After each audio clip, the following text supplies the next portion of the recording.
This podcast is part of the Deluxe Edition Network. To find other great shows on the network, head over to deluxeeditionnetwork.com. That's deluxeeditionnetwork.com.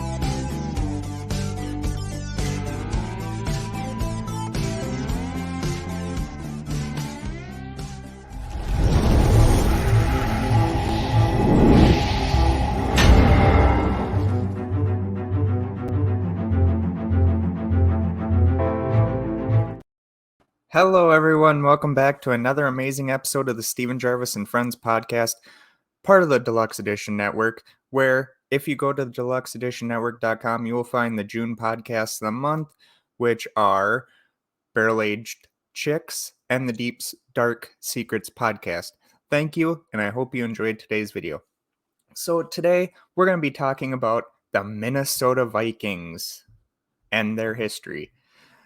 The origins of the Minnesota Vikings. Professional football history in the Twin Cities began in the 1920s. The Minneapolis Marines joined the American Professional Football Association, later to become the National Football League in 1921, but folded in 1924. They were resurrected as the Minneapolis Red Jackets in 1929, but lasted just 2 seasons before merging with the Frankfurt Yellow Jackets. A new professional team in the area did not surface again until August 1959, when 3 Minneapolis businessmen, Bill Boyer, H.P. Skoglund, and Max Winter, were awarded a franchise in the new American Football League.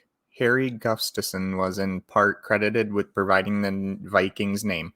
Gustafson was part of an ownership group for a professional bowling team in the short-lived National Bowling League, or the NBL, in the early 1960s. Winter was also part of that ownership group. It is in a narrative recounted by Winter and later confirmed by Gustafson. The two of them compiled a list of names for the bowling team, and Gustafson, an attorney, filed copyrights for 2 names, the Twin City Skippers and the Minnesota Vikings. The bowling team became the Skippers, but Gustafson retained the legal right to the Vikings name, which was used by Winter for the football team. Winter later credited Harry with giving him the name. Under the ownership of Red McCombs, the franchise recognized Gustafson in 1989 during a pre-game ceremony in which the team presented Gustafson with a plaque for his inept input in establishing the Viking name and the Viking tradition.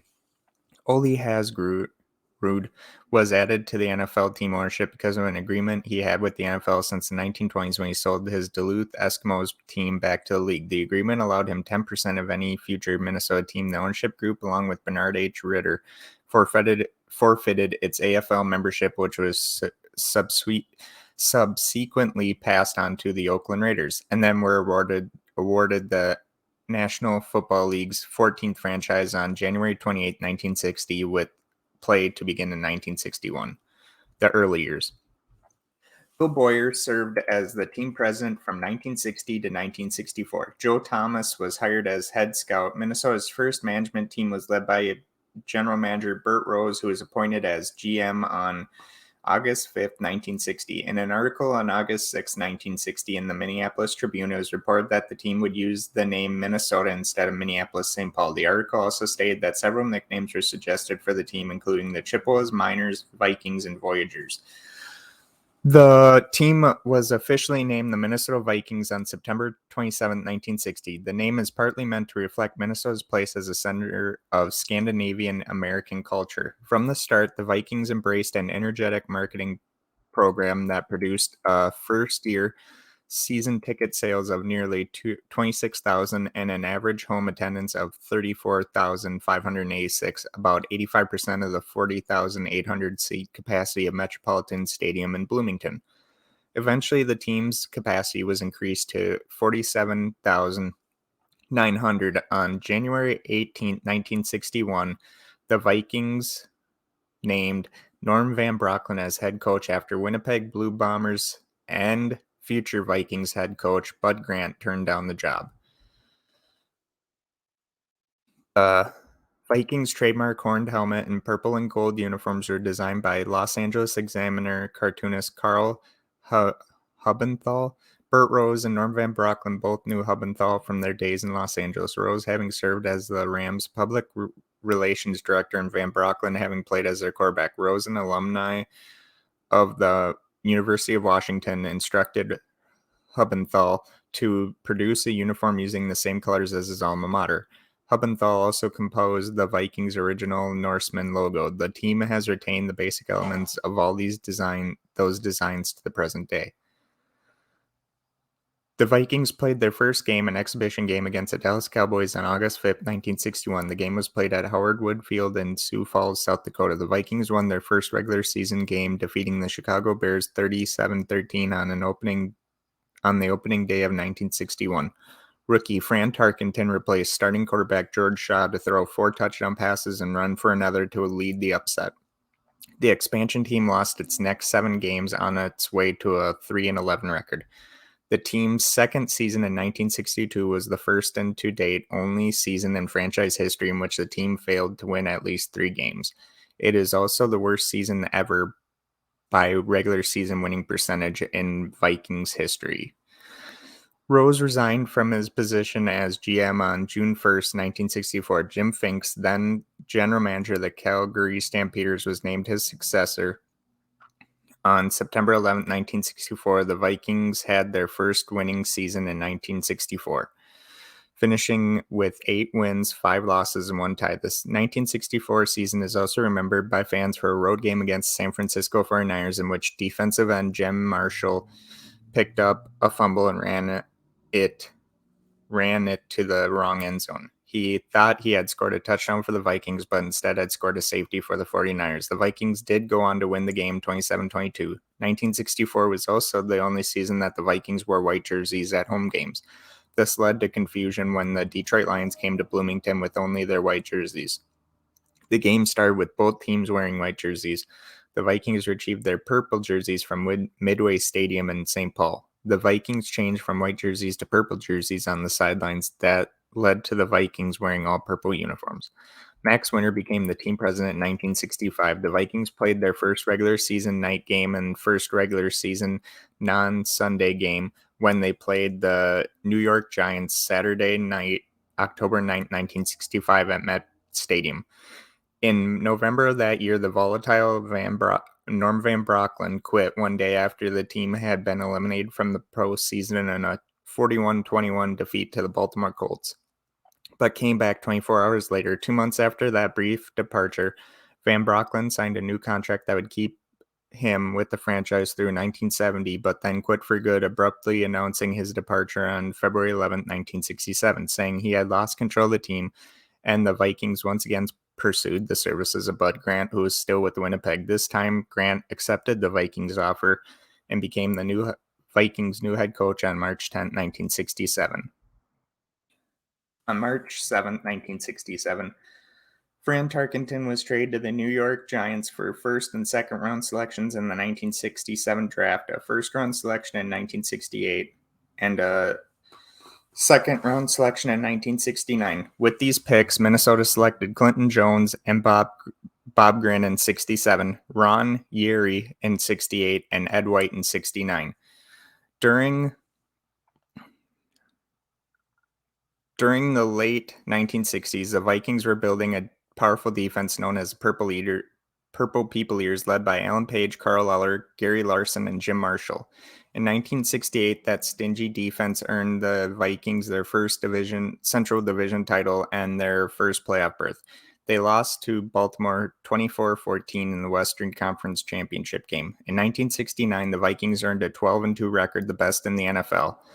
An opening game 1-point loss to the New York Giants, quarterbacked by former Viking Fran Tarkenton, was followed by 12 consecutive wins. The Vikings played their first regular season game in Minneapolis. When the October 5th game against Packers was moved to Memorial Stadium, that game also saw a then-record home crowd of 60,740 fans.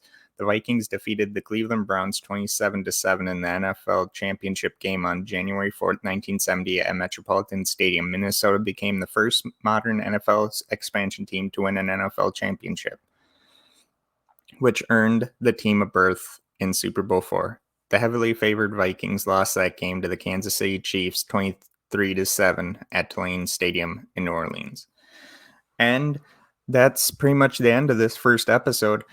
A funny thing about those Vikings was in the later part of the 60s, they started building the Purple People Eaters, first by drafting Alan Page, then Carl Eller, Gary Larson. They already had Jim Marshall. He came over to the team in a trade from the Cleveland Browns in 1961, I do believe.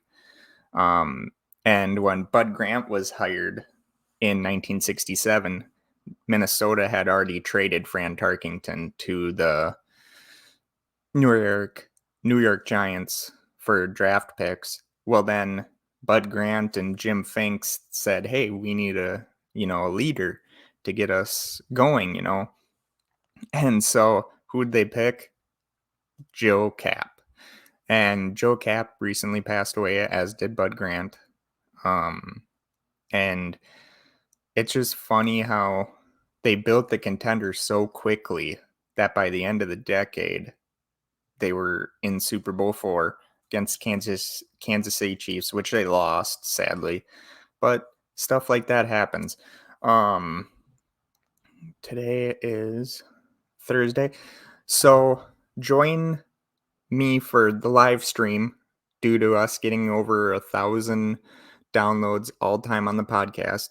I'm doing a live stream and I'm going to have some guests. We're doing Mel Brooks movie ranking, where we debate, discuss, have fun, talk a little crap.